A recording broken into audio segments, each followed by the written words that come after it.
started seam ripping, but I know that's gonna take me a while. So as you can see on this side of the jeans. So what I'm gonna do, I'm gonna go ahead and cut. I cut the piece that I'm gonna use for the top part off one leg. I'm gonna lay that on the second leg, and I'm gonna cut that off. Then I'm gonna seam rip this piece open, and then I'll be back.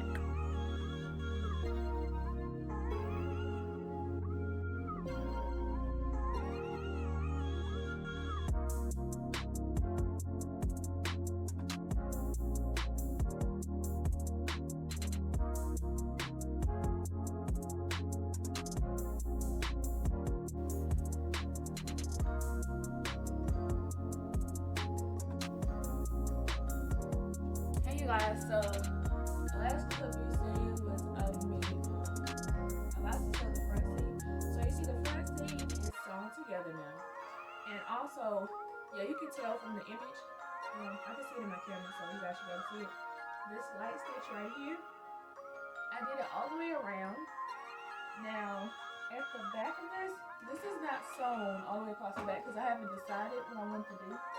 And the only reason you guys see it broad is because this mannequin, it's a readjustable mannequin, but it doesn't have like a realistic chest area, in my opinion. But that's just my opinion. But it doesn't have a realistic chest area for me, so I use one of my bras to kind of give it more shape and stuff. Cater to me. So what I did for this stitch, back to what I was saying about this stitch.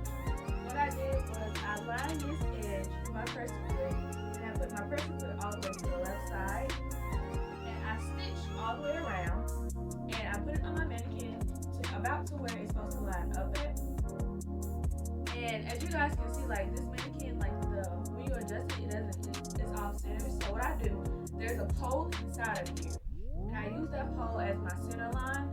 So that's why it kind of looks off, because this is not technically center, but the pole in the center is. And also I added some darts. As you guys see, I added darts because the way it was shaped, it was kind of hooked in the top, and so I added some darts. And basically your darts, mine form naturally, so when I pinch the fabric like along like the princess, or you know the princess seam lines, I don't have them on this mannequin. I don't have them on any of my mannequins, but I have a visual of where they're supposed to be. But I line them along the princess seam, and I just made little darts so that way it fits me better at the top, and then my top is not poking off. And the next thing I'm doing, tomorrow I'm supposed to be, I ordered some boning, and I ordered some horsehair, because I have an idea for the bottom part of it, but I'm not for sure. But I know for sure I'm putting boning in the top. This is actually a stretch denim, so I have a lot more room to move, so it's just not like fabric and you really can't move in it. It's a stretch denim, so I have a lot more room and space with this. Also, what else was I about to say? I think that's about it. And the reason I stitched this because I'm thinking about shirting the top part, and so I'm gonna see how that goes. If not, I'm gonna fold it under. And even after like I get done and I wash all my fabrics, this line is going to keep, even if I decide not to, this line is going to keep my fabric from fraying all the way down.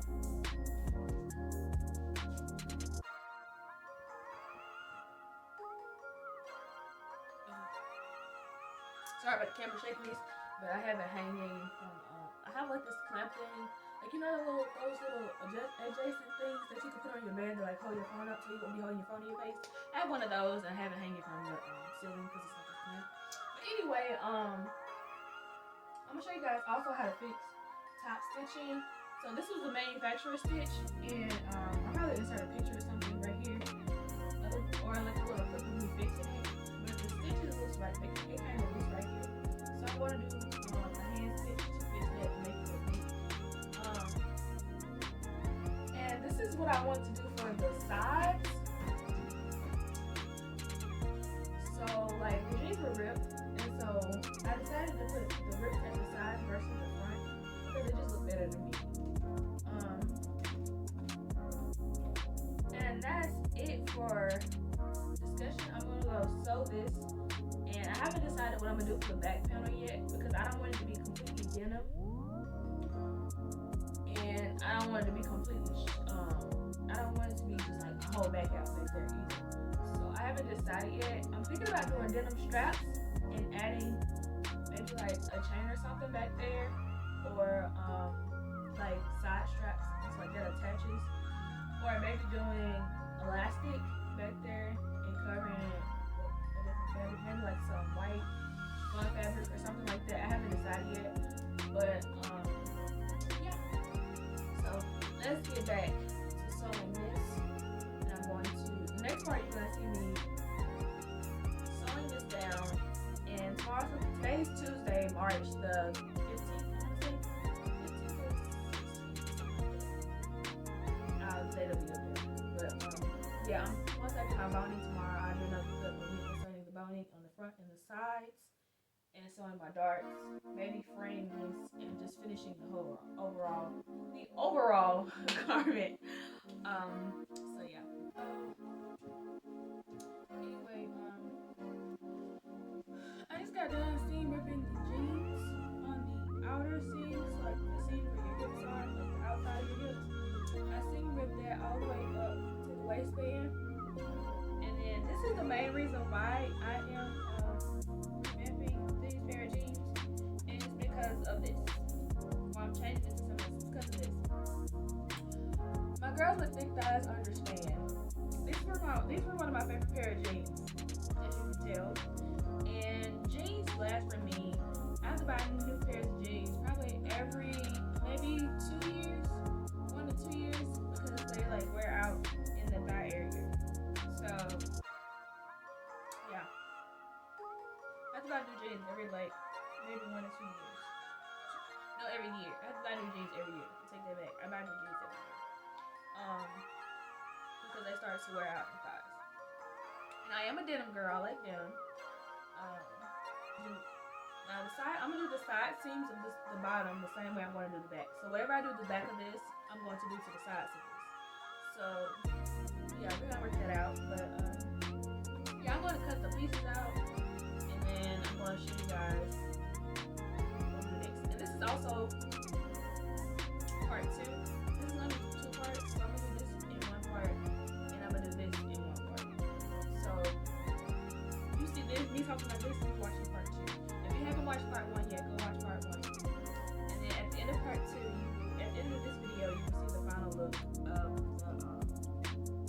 of the outfit. So to ensure my sides are matching, I started the grommets. I showed you but to ensure my sides are matching, I'm going to flip this. So I flipped it right sides together, and I'm going to use some Taylor's chalk, or you could just use regular chalk because it comes out easily. Like the Crayola, like sour chalk, but don't get like, well, I just got the little sour chalk and orange chalk. I can't talk for some reason. The chalkboard chalk, and just I use that to just mark.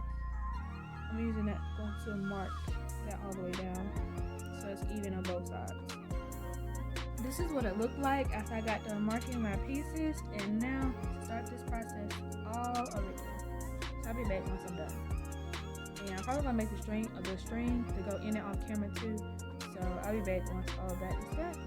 This is what I'm gonna do for the back panel now. Since I've got the garment done on both sides, I'm doing a string. I'm definitely for sure doing a string, and it's gonna be black. Or yeah, it's gonna be black. But I found this piece of dress that I've had from upcycling an old like Mardi Gras colored dress. Like the top was like Mardi Gras color and the bottom was like black and beaded. And I think this will look beautiful as the back panel of this corset. So what I'm gonna do is I'm going to cut a back panel piece wide enough, and I have plenty of fabric as you can see. Like it's like a whole skirt bottom. I'm going to cut a piece of this off, and I'm going to sew that into this. And when I put my string on my back panel, I can tighten it and like loosen it, so that way you can either see more or less of this. And I think that would be so beautiful with this denim corset. And you guys, so this is how the back turned out. This bottom has my pin, so I made that piece. The pin came loose, but this is how the back looked. The back. it looks after I installed. Originally it had a lining behind this sequins, but it wasn't looking right once I put it on, so I decided to cut it out. And this is how it came out. The skirt was in panels, so it's kind of beneficial too. So I sewed it. You can see where I cut out the extra lining fabric. I'm gonna go back and roll and stitch that down. But it was already in panels, so I just used one of the panel lines, and that was about the size that I needed for